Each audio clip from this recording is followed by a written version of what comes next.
Hello, I'm John Rossi, a touring drummer with a love of all things animal. When I'm on the road, I visit as many zoos, aquariums... Hey, wait a minute. What's going on? Hey, what's going on there? Hello? Hello? Hello? We interrupt your regularly scheduled program to bring you Rossifari Zoo news. News you can use from the world of zoos and conservation. Every week, we bring you breaking news and analysis from around the globe, featuring the animals you love and the people who care for them. And here's your anchorman, John Rossi. Hi, hello, how are you? Welcome back to Rossifari Zoo News, your look at everything going on in the world of zoos, aquariums, conservation, and general animal weirdness. So we are going to start this week with a quick programming note.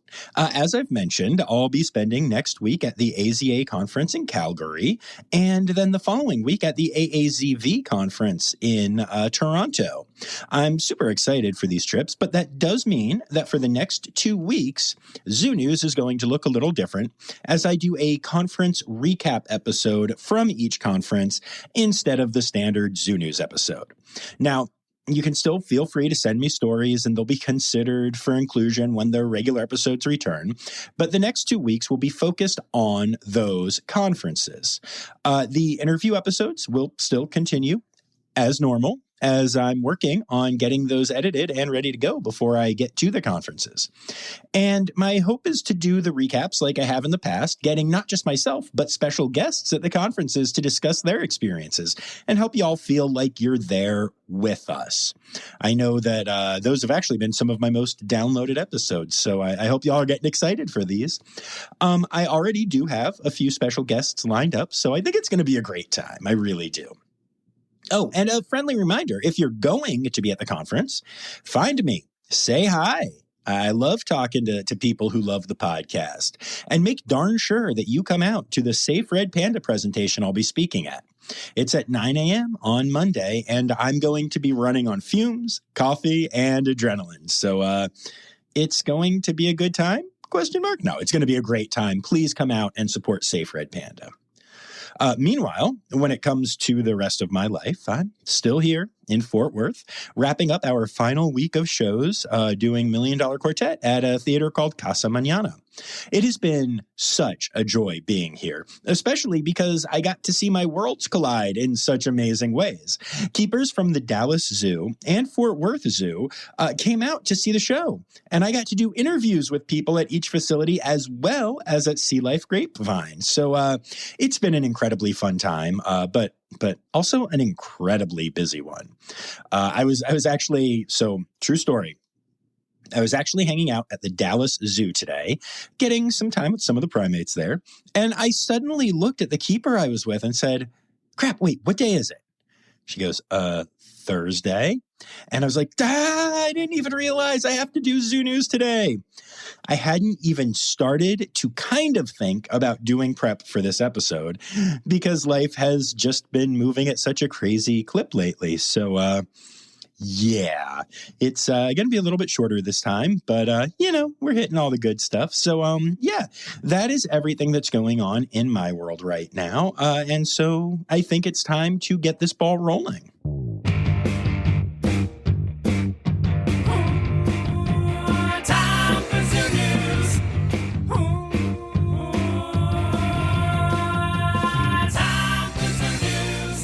Well, as you can imagine, I don't have any deep dive headline-y type story this week because, again, I literally didn't realize it was Thursday. But hey, that's okay. Sometimes it's okay to just get right into our births. So let's do that.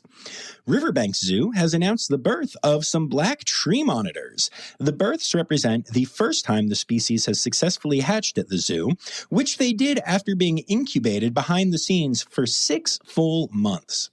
Even though they are still little, they are already exhibiting the climbing skills that tree monitors are known for, often being found in the highest parts of their habitat.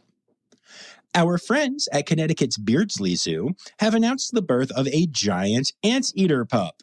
The little one continues a string of successful anteater births at the zoo, which we've actually talked about in interview episodes in the past.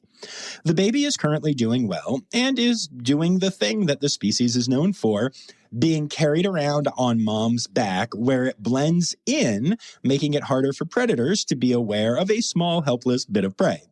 Not that there are, predators at Beardsley Zoo that would be going for the anteaters, but like in the wild, it's a thing. So yeah. Anyway, congrats to our friends there for being so great at anteater births. It's so cool. The Cincinnati Zoo has welcomed a baby bonobo to mom Gilda. Gilda is doing a great job being a mom and is currently spending time bonding with the new bondlet behind the scenes. This is an especially exciting time for the troupe as they have also welcomed 2 new bonobos from the Memphis Zoo. So with those introductions, as well as the introduction of a new baby soon, there is a lot of excitement happening for the bonobos at Cincy. And as far as that Memphis thing, keep that in your brain. We're going to come back to that one. The Duke Lemur Center is brimming with tiny animals right now. 3 of the gray mouse lemurs that call the center home have given birth to twins for a grand total of 6 new lemlets. Now, they've all been named, and these names are just too fun to not share. So, first-time mom Belladonna has given birth to Rhubarb and Taro, 10-year-old Mushmelon, and honestly, now I want to have another human child just to name it Mushmelon. Mushmelon, is this the best name ever? It's possible. Anyway, Mushmelon is also a first-time mom with, again, the greatest name ever. And Mushmelon gave birth to twins named Lychee and Rambutan. And then mom Meriwether popped out Beautyberry and Tea Olive. Those names are just so much fun. So yeah, congrats to the Duke Lemur Center on all these tiny little loves.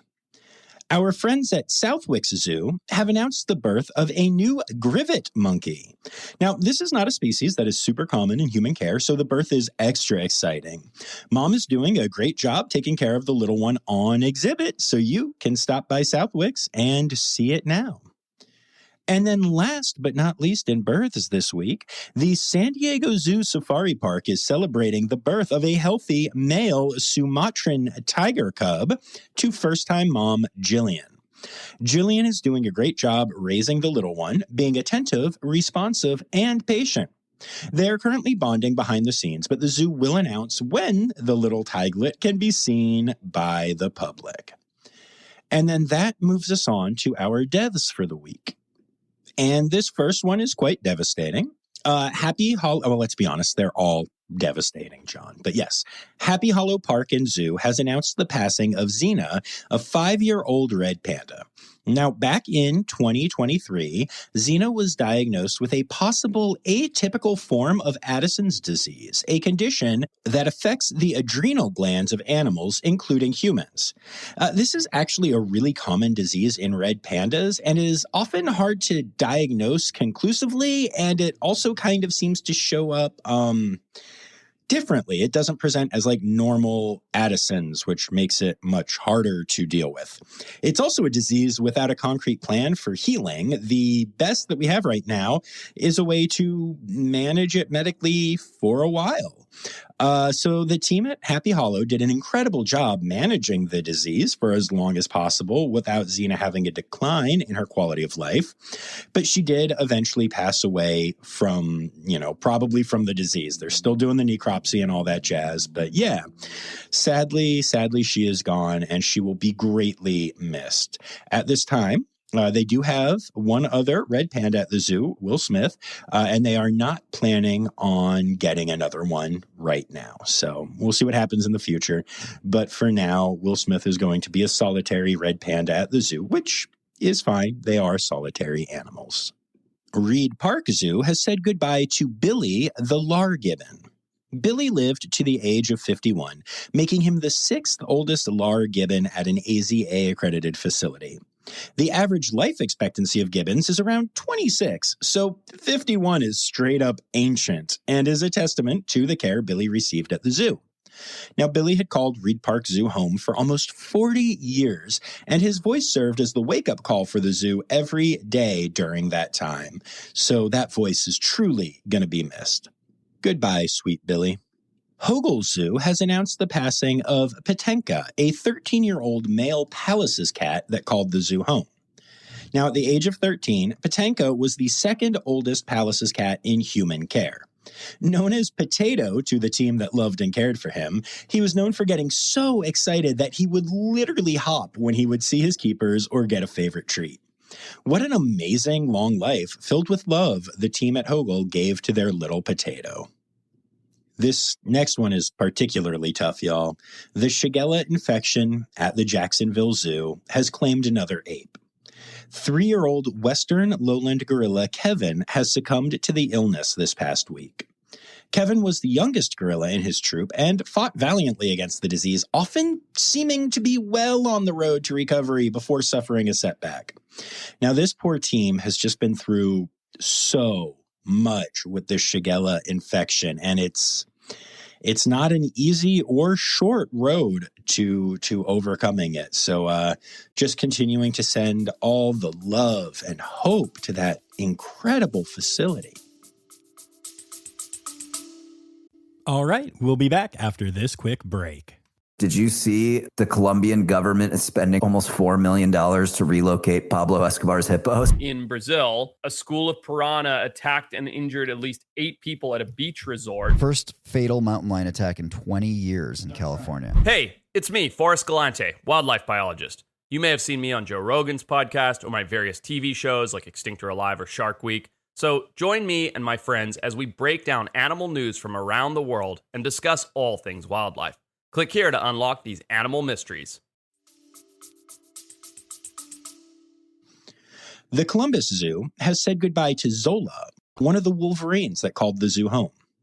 Zola was actually born in Sweden before traveling to the United States, where she spent time at the Minnesota Zoo before heading to Columbus.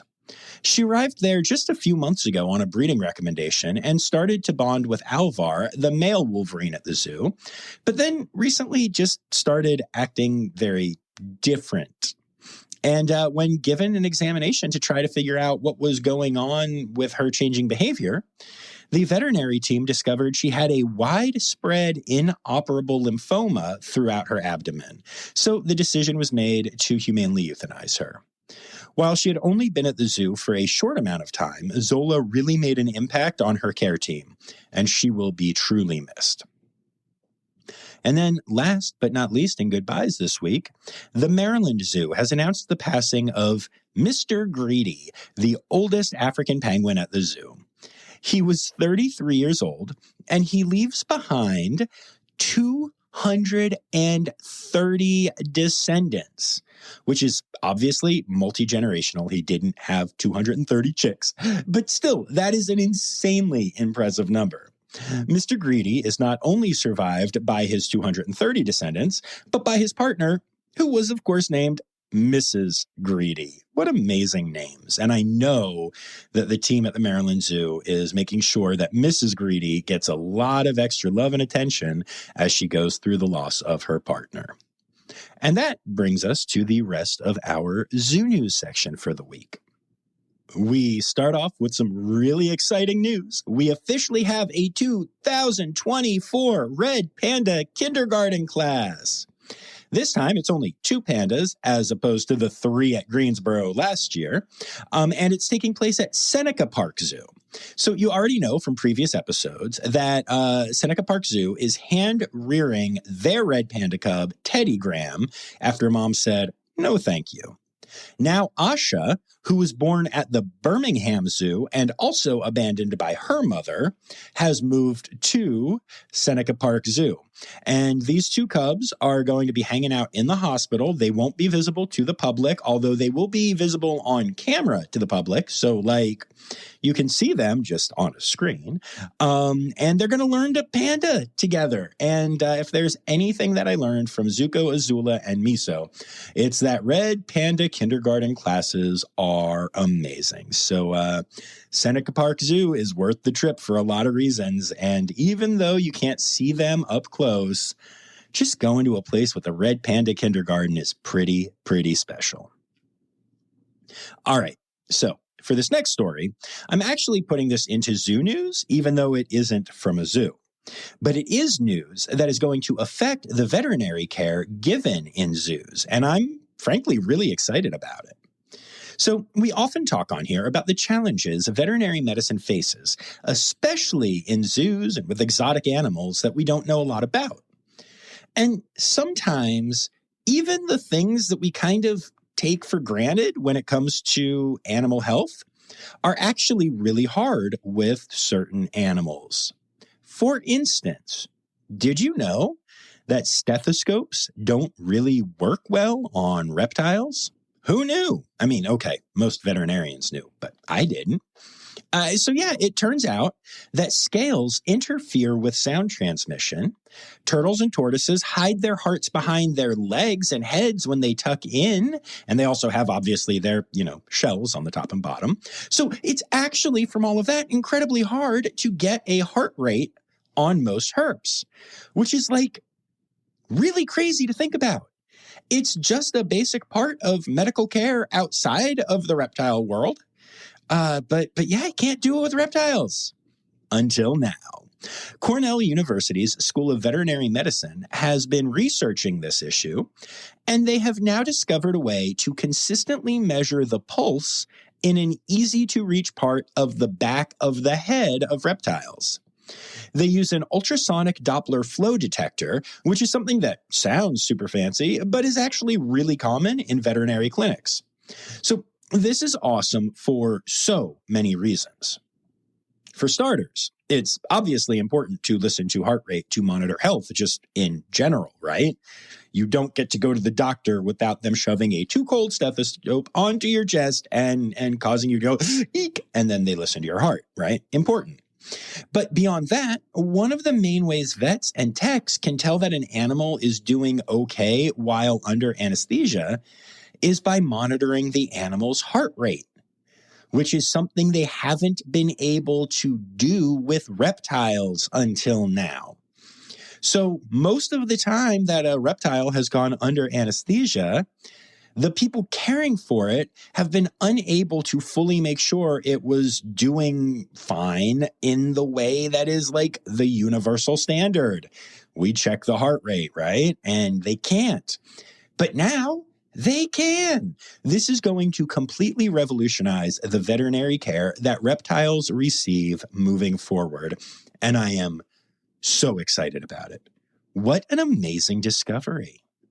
The AZA has announced the 46th Safe Species Program, which is focused on preserving the thick-billed parrot.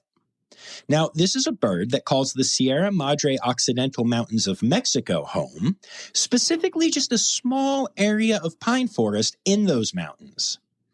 And this is despite the fact that the bird used to have a much larger range, including parts of the United States.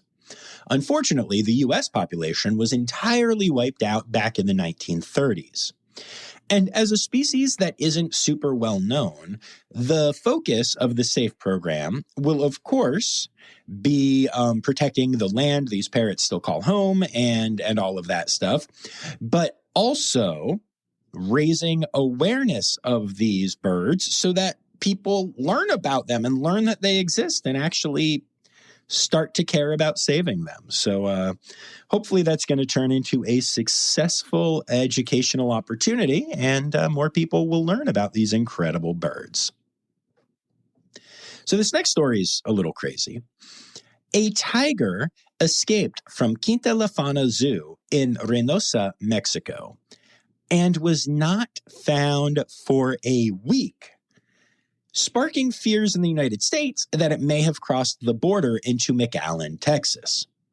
The tiger, named Tony, led authorities on both sides of the border on a search that was anything but great. Get it? Tony the tiger? Yeah. Anyway, after a week-long search, authorities found multiple animal carcasses that seemed to imply the tiger was close and hunting. So they baited 3 traps in the general area the carcasses were found in and were successful in trapping the tiger without harming it at all. The escape included the tiger completely destroying the mesh of its habitat, and because of that, the government has determined that Quinta La Fauna is no longer capable of properly housing the tiger, so Tony will be moved to the Tamatan Zoo. Concerns about the tiger crossing the Rio Grande and moving into Texas and stuff, they seem to have been sparked by social media posts from people in southern Texas claiming to have spotted the tiger there. But it appears these were all hoaxes, as the tiger does not appear to have left Mexico. Still, it is so crazy to think that multiple government agencies and the zoo itself were just unable to find an escaped tiger for a week. Not great, y'all. Not great. On a much happier note, a quick update to a story from last week. We've been following the progress of Biggie, the red panda cub that was born at the Toronto Zoo this year and has faced some challenges. Well, last week I mentioned that Biggie was in the hospital getting some additional care, but after completing her round of antibiotics, Biggie is back in the red panda habitat. She seems to be doing very well, though the zoo is quick to remind everyone that this time period is still incredibly challenging for red panda cubs. Still, it is nice to see that Biggie appears to be thriving again. So many zoos and aquariums have started taking steps to help guests with disabilities, and especially sensory issues, be able to enjoy their facilities more. Quiet hours, sensory-friendly days, and having sensory-friendly kits available to guests are just some examples, but Melbourne Zoo is taking it to a deeper level. The zoo has announced that it will be closed to the public, including its members, on October 12th to host Dream Day. This is a day created in partnership with the Association for Children with Disability, and it's a day where the entire zoo will be transformed to provide children with disabilities and their families the ability to enjoy the zoo in an environment they normally would possibly find difficult to navigate. The willingness to close for an entire day for this event is absolutely incredible, and I give all the props to the Melbourne Zoo for taking this initiative. I also have the feeling that I'm going to have the Mickey taken out of me by some of my Aussie listeners for saying Melbourne instead of however you pronounce it, which is probably some kind of ridiculous way that has nothing to do with how it's spelled. Just saying. I love you all, though. I love you so much. Anyway, 2 more stories for the Zoo News section. First of all, the Memphis Zoo has announced something pretty surprising: the departure of their entire troop of bonobos. All 6 of the apes will be making their way to other institutions, with the first pair already at their new home in Cincinnati. That was the bonobos we mentioned before that have arrived, right? As one of only 8 institutions in the U.S. to care for bonobos, this is definitely a surprising decision to me. And in reading the press release about it, it seems like this is due to the exhibit no longer meeting the needs, both physical and social, of the current troop at the zoo. The zoo will be renovating their habitat into a new and upgraded lemur exhibit, which I'm sure will be absolutely incredible. But it's crazy to think that once the last 4 bonobos leave Memphis, only 7 institutions in the United States will have them. I know that they're not like super common, but I guess because I regularly go to Columbus and Cincy, I didn't realize just how rare the species is. And we're going to end our Zoo News section with some super exciting news from Moat Marine Laboratory. Now, you may remember the tragedy that befell the 2 resident manatees there, where a normal sexual encounter between the 2 caused internal damage that led to the death of one of the manatees there, Hugh. Since that time, Buffett has been alone as Moat worked with the U.S. Fish and Wildlife Service and the Florida Fish and Wildlife Conservation Commission to figure out the next step for Buffett. And now that next step is happening, and Buffett is getting introduced to a rescued manatee who will be a new companion for him at Moat. There is a full introduction plan in place, including all kinds of safeguards, but at the end of the day, it just makes me so happy to know that Buffett will be getting, another friend. And frankly, that Moat will continue to feature these animals at their incredible facility, because while what happened was truly a tragedy and heartbreaking, and I'm sure y'all remember, but I did an entire episode on those two manatees, and it was glorious. I had an amazing time with them. What happened was natural and unfortunate and rare and surprising and all the things. So I'm really glad to see that, they'll be back to having two manatees at Moat. Stereotypical animal podcast theme song. Here to bring you to conservation news. All right, so something that's been disturbing me for a while now is the fact that it seems like so many huge conservation stories aren't really making headlines around the world. I asked y'all to let me know if you had heard about the recent oil spills I talked about, I think 2 weeks ago, and no one had. And now I'm about to tell you about another ecological disaster currently taking place, and I'm again asking you to tell me if you've heard about it, because I'm guessing most of you haven't, and it's kind of huge. Did you know that the country of Brazil is currently experiencing major wildfires? In fact, an area of land roughly the size of Italy is currently burning in Brazil.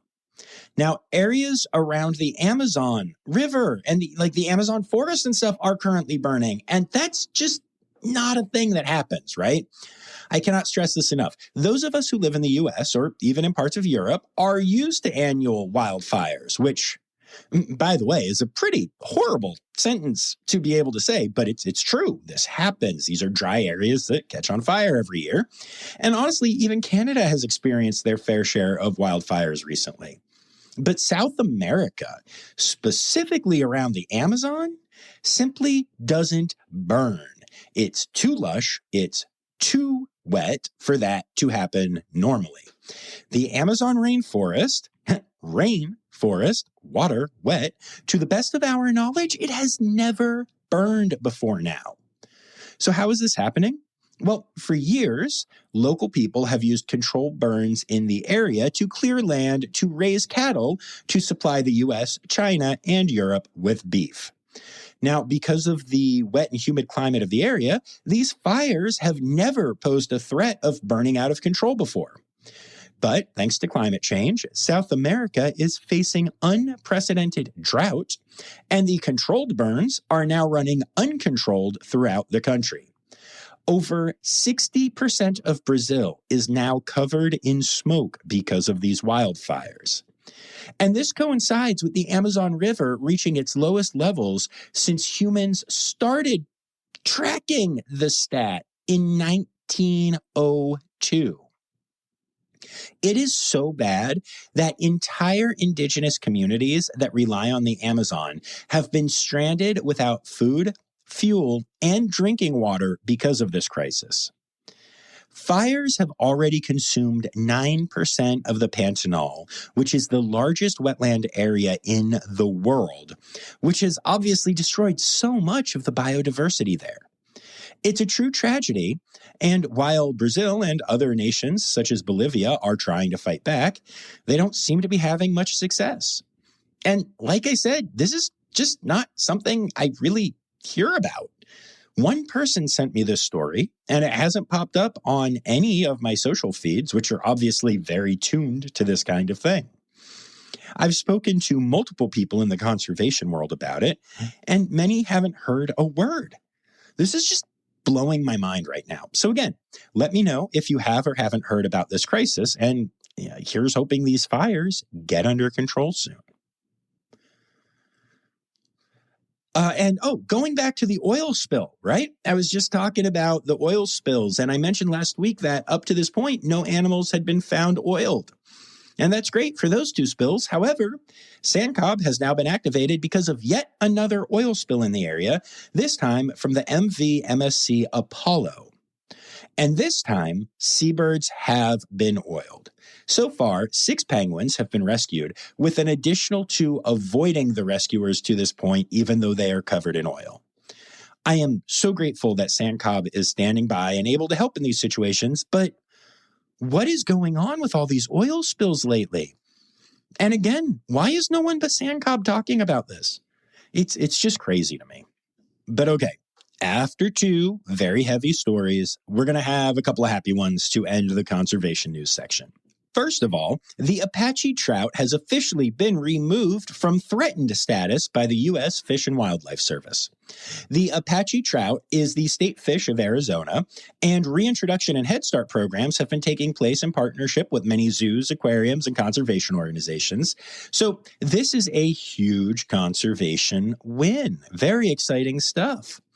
And then last but not least in conservation news, we've got some more good news. A bird that has been thought to be extinct has been rediscovered. The Musau triller, a black and white bird with a chestnut-colored chest that is native to Musau Island in Papua New Guinea, has been documented for the first time since 1979. The photographs taken of the bird are not only the first proof of the species still being around since then, but also are the first ever photographs taken of this species of bird. Amazing. And apparently some conservation organizations have entire lists of birds that haven't been seen for a long time that they don't actually think are gone, and they just call them lost birds. So in this case, what was lost has been found. It's time for other news. It's time for other news. Hey, now, right now, it's time. It's time for other news. Hey, it's a segue to the part called other news. This week, a large black bear was found wandering a busy beach in South Lake Tahoe, just wandering along as humans went about their beachy behavior. Now, in what might be the most shocking part of this story, and honestly, possibly the most shocking part of all of Zoo News this week, all of the humans at the beach stood back and stayed calm, not trying to go up and take selfies with the bear or tackle it or whatever other idiotic behaviors you would expect from a large group of the worst animals around, humans. The bear, which was walking with its feet in the water and seemed quite content to just keep going and stay cool by being in the water, well, it just kept wandering until it was away from the humans again and normal beach things started up for the people. So yeah, nature actually coexisting with humans for a moment is just exciting to me. Louisiana State University has a mascot named Mike the Tiger, which is an actual live tiger. And for years, Mike has actually gone to games, which is not something I love. And I do want to be clear here. I think it's fine with some animal mascots. Rise and Conquers are the ravens that live at the Maryland Zoo and attend Baltimore Ravens home games. Cool. I'm down. There's a bald eagle at Elmwood Park Zoo that attends Philadelphia Eagles games as the mascot. And I've seen the training. It's incredible. And you know, these animals are super well trained and they're comfortable at the games and they're trained for them. And it's just awesome. They do great work. Very cool. However, veterinarians determined that Mike the Tiger was not going to be in a good place, health-wise, if he continued to attend games. So the decision was made to not have him return. Not everyone loved this. Some people at the university and even the governor of Louisiana got involved personally, asking the vets to reconsider.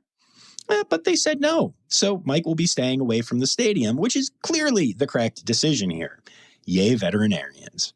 Mike, by the way, is different than those birds in many ways, including that Mike does not live at a zoo and get transported to games. Instead, LSU has a tiger habitat on campus where Mike lives.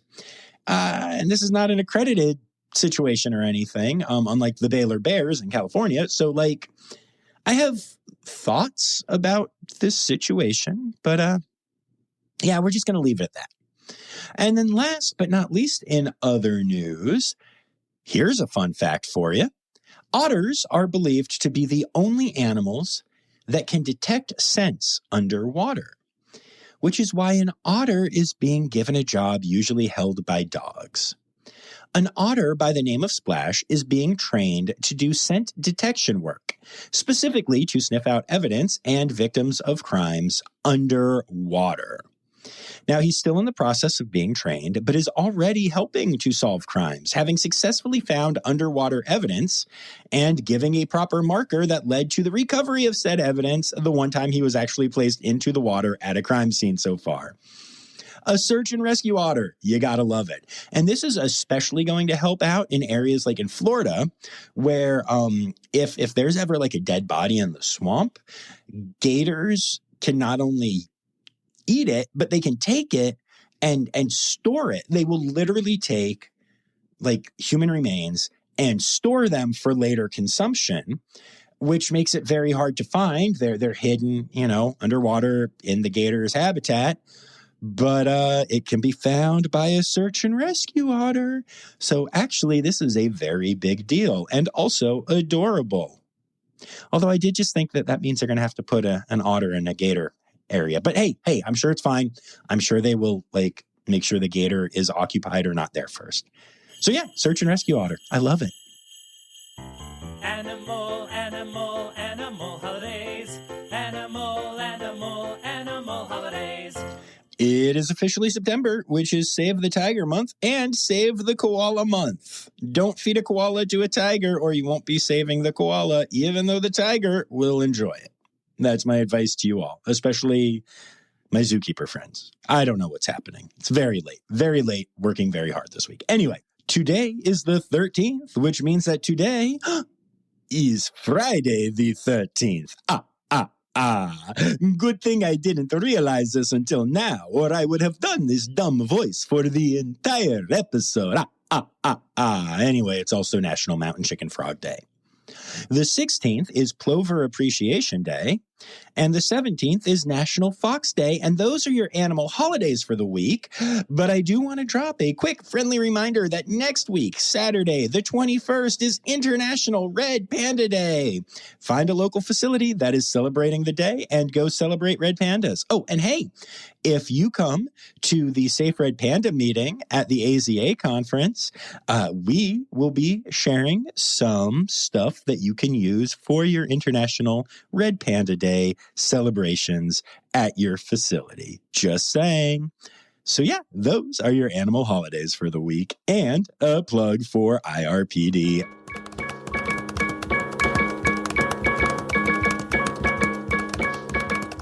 So there you have it, folks. Another episode of Rossifari Zoo News is done, and the next 2 weeks, like I said, are going to look real different.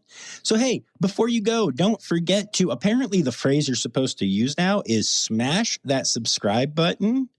But just subscribe to the podcast, y'all. That way you won't miss any Zoo News episodes or any interview episodes, right? And make sure you're following along on the socials, especially Instagram. I'm guessing if you're listening to this, you're following. But y'all, we are so close to 20,000 followers on Instagram, which is insane to me. So we may actually hit it the day this is released if my growth keeps happening like it has been. So we'll see. But yeah, make sure you're following along on all the things at Rossifari, on TikTok at Rossifari Pod. And don't forget that you can support the pod for as little as $3 a month by going to patreon.com/Rossifari. And I'm going to say thank you right now to my Red Panda level patrons, Dr. Laura Schenk, Dr. Stephen Williamson, Barbara Bennett, Jenny Owens, and Kevin Williams. And then last but not least, I'd like to say thank you to everyone who contributed to Zoo News this week. Anya Keene, Colleen Linehan, Kim Cooley-Croninger, Carrie Kirkpatrick, Kevin Williams, Emily Rockbuck, Ali Malensky, Kay Malensky, The Malenskys. Jacob Zinn, Matt Patford, Andrew King, Holly Page, Dr. Laura Shank, Dr. Zoe Rossi, Jess Wells, Jay Meredith, Anna McEachran, Ann Yoshioka, Rowena White, Nikki Morley, and Sherry Weiss. Thank you all for contributing this week. Don't forget to bang it back here on Tuesday for a new interview episode. And until then, remember, friends, the words, news, and credits backwards are Snyder Kiswin. The Rossifari podcast is produced, hosted, and engineered by John Rossi. Editing and fact-checking by John and Dr. Zoe Rossi. Our theme song is Sevens by Nathan Burke, performed by Nathan and John. Interrupting John theme and additional voices by Taylor Isaac Gray. You can reach John directly on Instagram and Facebook at Rossifari or by email at rossifaripod@gmail.com. Rossifari is part of the Daydreamer Media Network. Now, stop listening to me and go visit a zoo.